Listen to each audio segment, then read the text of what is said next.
उत्तर प्रदेश में योगी सरकार के डर से जो बाहुबली डरे सहमे घुमा करते थे वो आज राजनीतिक दलों से टिकट की मांग कर रहे हैं।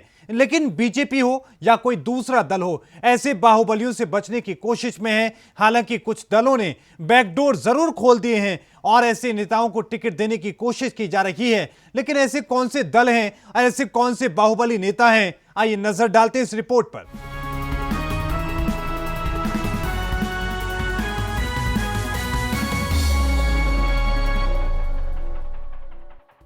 गली गली में शोर है, उत्तर प्रदेश में बाहुबलियों का जोर है। जी हां, उत्तर प्रदेश की योगी सरकार बेशक बाहुबलियों पर लगाम लगाने के दावे करती हो और कुछ बाहुबलियों पर लगाम लगाई भी गई हो, लेकिन अब कई बाहुबली बीजेपी से ही टिकट की उम्मीद लगा रही हैं। बीएसपी के पूर्व सांसद और बाहुबली नेता धनंजय सिंह का झुकाव इन दिनों बीजेपी की ओर नजर आ रहा है। कई आपराधिक मामले होने के दौरान भी धनंजय 2 बार विधायक चुने गए। 2009 में सांसद बने और फिर 2011 में बीएसपी से निकाले गए। लेकिन बीजेपी टिकट देने से बच रही है। ऐसे में माना यह जा रहा है कि धनंजय सिंह अपना दल ऐसे चुनाव लड़ सकते हैं। चर्चा यह भी है कि मल्हान सीट से निषाद पार्टी भी धनंजय को मौका दे सकती है। पूर्व सांसद धनंजय सिंह बीएसपी से निकाले जाने के बाद अब बीजेपी की तरफ देख रहे हैं। लेकिन क्योंकि बीजेपी लगातार बाहुबलियों पर कार्रवाई का प्रचार कर रही है, तो ऐसे में बीजेपी का उनको टिकट दे पाना बिल्कुल भी मुमकिन नजर नहीं आता है। तो ऐसे में उन्हें उम्मीद है बीजेपी की सहयोगी पार्टियों से। उनको लगता है कि अपना दल एस या निषाद पार्टी उनको टिकट दे देगी और अपनी तरफ ले आएगी। बैकडोर से पार्टियों से चिपके अकेले धनंजय सिंह नहीं हैं। उन्हीं की तरह बीकापुर से बीएसपी के पूर्व विधायक जितेंद्र सिंह बबलू भी टिकट के जुगाड़ में लगे हैं। बाहुबली जितेंद्र सिंह बबलू पर कई आपराधिक मामले चल रहे हैं। जितेंद्र सिंह बबलू बीजेपी में शामिल होने में नाकाम रहे। अब ऐसे में बबलू निषाद पार्टी से चुनावी मैदान में उतरने की कोशिश में हैं। पूर्व एमएलसी बाहुबली विनीत सिंह भी चुनाव लड़ने की उम्मीद जता रहे हैं। विनीत सिंह अपना दल एस से टिकट लेने की कोशिश में हैं। इसके अलावा वाराणसी से निर्दलीय एमएलसी बाहुबली ब्रजेश सिंह भी टिकट मांगने वालों की कतार में लगे हुए हैं। ब्रजेश सिंह के खिलाफ 30 से ज्यादा एफआईआर दर्ज हैं। ब्रजेश सिंह को कई दलों से टिकट की आस लगी है। ब्रजेश ने साल 2013 में राजनीति में कदम रखा। मुख्तार से बदला लेने के लिए ब्रजेश सिंह ने राजनीति का रुख किया, लेकिन आज टिकट के लिए ब्रजेश सिंह कई दलों से संपर्क कर रहे हैं।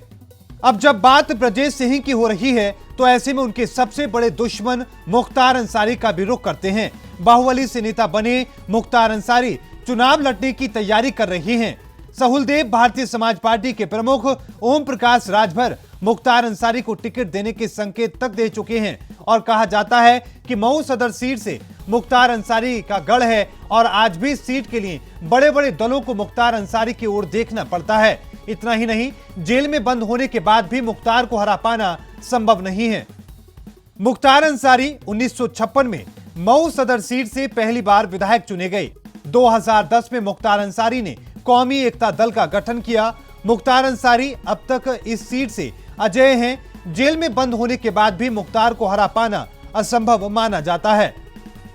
राजा भैया का अपनी विधानसभा सीट पर जो दबदबा है, बेशक वो दबदबा किसी और सीट पर ना हो, लेकिन राजा भैया अपनी पार्टी के जरिए लोगों की वोट काटने का काम जरूर कर रहे हैं।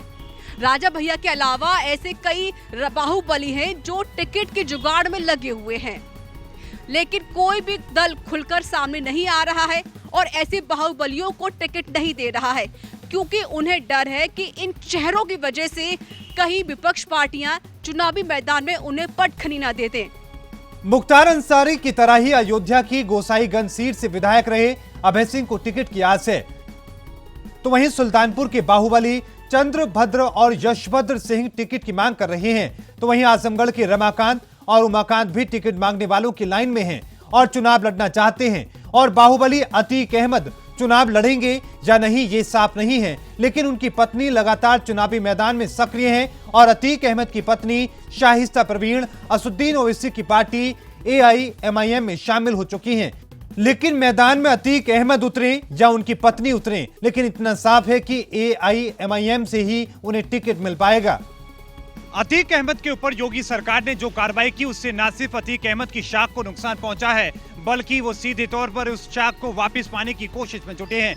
यही वजह है कि जनता पर किए उन गुनाहों की माफी मांगते हुए अतीक अहमद अब नजर आ रहे हैं। लेकिन अतीक अहमद की पत्नी इस दिनों मैदान में है और आंखों में नमी लाकर सीधे तौर पर लोगों को साधने की कोशिश कर रही हैं और उन्हें उम्मीद है कि AIMIM से उन्हें टिकट मिलेगा और वो जीत दर्ज करेंगी।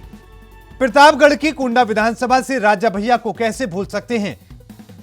राजा भैया ने अपना खुद का दल भी बना लिया है और राजा अपनी विधानसभा में 6 बार से जीत भी रही हैं और इस बार भी माना जा रहा है कि वो जीत भी जाएंगे। लेकिन इस बार राजा भैया ने पूरे प्रदेश के बाकी हिस्सों का भी अब रुख करना शुरू कर दिया है।